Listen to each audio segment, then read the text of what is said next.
वर्ष का 33वां सामान्य सप्ताह, मंगलवार। पहला पाठ प्रकाशना अध्याय 3, पद संख्या 1 से 6, पद संख्या 14 से 22। सारदेस की कलीसिया के स्वर्गदूत को यह लिखो, जो ईश्वर के सातों आत्माओं और सातों तारों को धारण किए है। उसका संदेश इस प्रकार है, मैं तुम्हारे आचरण से परिचित हूँ। लोग तुम्हें जीवित मानते हैं, किंतु तुम तो मर चुके हो। जागो, तुम में जो जीवन शेष है और बुझने को है, उसमें प्राण डालो। मैंने तुम्हारे आचरण को अपने ईश्वर की दृष्टि में अपूर्ण पाया है। तुमने जो शिक्षा स्वीकार की और सुनी, उसे याद रखो, उसका पालन करो और पश्चाताप करो। यदि तुम नहीं जागोगे तो मैं चोर की तरह आऊंगा, और तुम्हें मालूम नहीं है कि मैं किस घड़ी तुम्हारे पास आ जाऊंगा। सारदेस में तुम्हारे यहाँ कुछ ऐसे व्यक्ति भी हैं, जिन्होंने अपने वस्त्र दूषित नहीं किए हैं। वे उजले वस्त्र पहनकर मेरे साथ टहलेंगे, क्योंकि वे इसके योग्य हैं। विजयी इस प्रकार उजले वस्त्र पहनेगा। मैं जीवन ग्रंथ में से उसका नाम नहीं मिटाऊंगा, बल्कि अपने पिता और उसके स्वर्गदूतों के सामने उसे स्वीकार करूंगा। जिसके कान हो वह सुन ले कि आत्मा कलीसियाओं से क्या कहता है। लौदीकिया की कलीसिया के स्वर्गदूत को यह लिखो, आमीन। विश्वसनीय तथा सच्चे साक्षी ईश्वर की सृष्टि के मूल स्रोत का संदेश इस प्रकार है, मैं तुम्हारे आचरण से परिचित हूँ। तुम न तो ठंडे हो और न गर्म।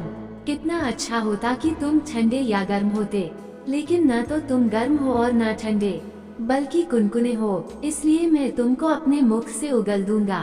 तुम यह कहते हो, मैं धनी हूँ, मैं समृद्ध हो गया, मुझे किसी बात की कमी नहीं।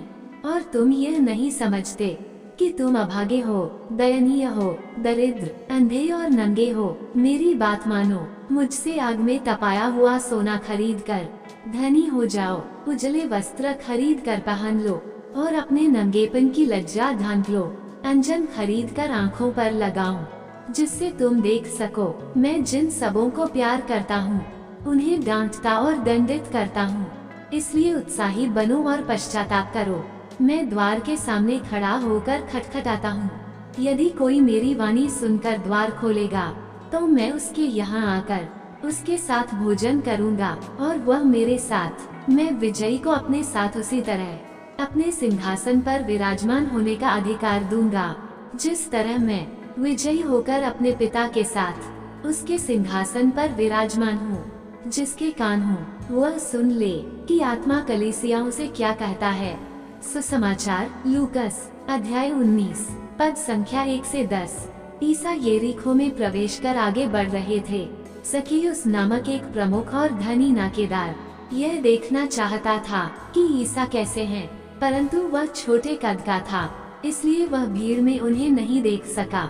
वह आगे दौड़कर ईसा को देखने के लिए एक गूलर के पेड़ पर चढ़ गया, क्योंकि वो उसी रास्ते से आने वाले थे।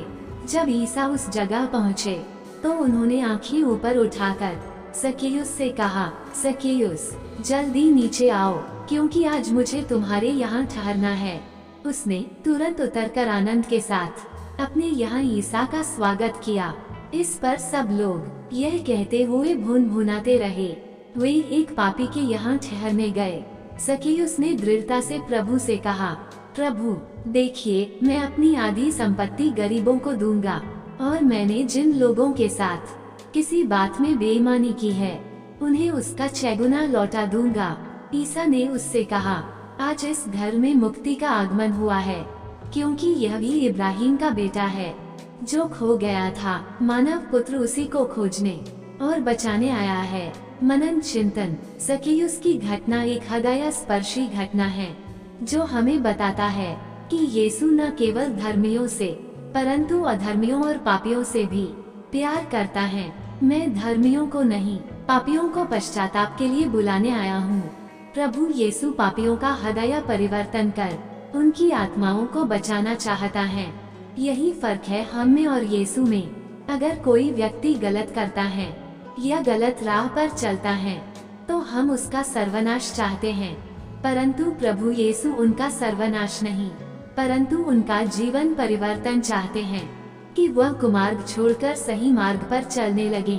आज का सुसमाचार ज़क्केयुस की बुलाहट का सुसमाचार है। ज़क्केयुस के साथ साथ उन सभी की बुलाहट है जो प्रभु यीशु को अपने जीवन में देखना चाहते हैं, उनसे मिलना चाहते हैं। ज़क्केयुस की दो कमजोरियां थी, एक तो उसका छोटा कद, दूसरा गलत तरीकों से धन कमाने वाला नाकेदार होना। छोटा कद होना उसकी गलती नहीं, क्योंकि वह उसके बस में नहीं था, वह तो उसके लिए शारीरिक देन थी। परंतु गलत रूप से धन एकत्र करना उसके बस में था, क्योंकि अगर वह चाहता तो सही तरीकों से भी नाकेदार का कार्य कर सकता था।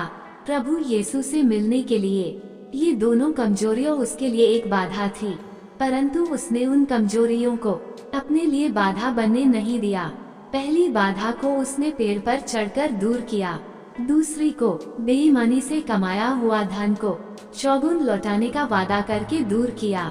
हमारे जीवन में भी बहुत कमजोरियां होंगी जो हमें प्रभु यीशु से मिलने के लिए एक बाधा बनी हुई है। कुछ कमजोरियां तो हमारे बस में नहीं है, जैसे कि वह कमजोरियां जो हमें जन्म से प्राप्त हुई है, परंतु कुछ ऐसी कमजोरियां भी हैं जो हमारे बस में हैं, तथा जिसके जिम्मेदार हम स्वयं हैं, उसके कर्ता धर्ता हम ही हैं। परंतु क्या हम उन कमजोरियों को अपने लिए बाधा बने रहने देना चाहते हैं, या उन कमजोरियों से पार पाकर मुक्ति को अपने जीवन में महसूस करना चाहते हैं? जब तक हम अपने कमजोरियों पर जीवन भर रोते रहेंगे या विलाप करते रहेंगे, तब तक वे हमारे लिए बाधा ही बनी रहेंगी। परंतु जब उन कमजोरियों को परे रखकर यीशु से मिलने के लिए कोशिश करेंगे, तो यीशु स्वयं हमसे मिलने आएंगे। जिस प्रकार याकूब 4:8 में कहते हैं, ईश्वर के पास जाएं और वह आपके पास आएगा। आइए आज के सुसमाचार से प्रेरणा पाकर हम सर्वप्रथम अपने कमजोरियों को पहचानें, तथा उनको कभी भी यीशु से मिलने के लिए या मुक्ति का एहसास करने के लिए बाधा न बनने दें। आमीन।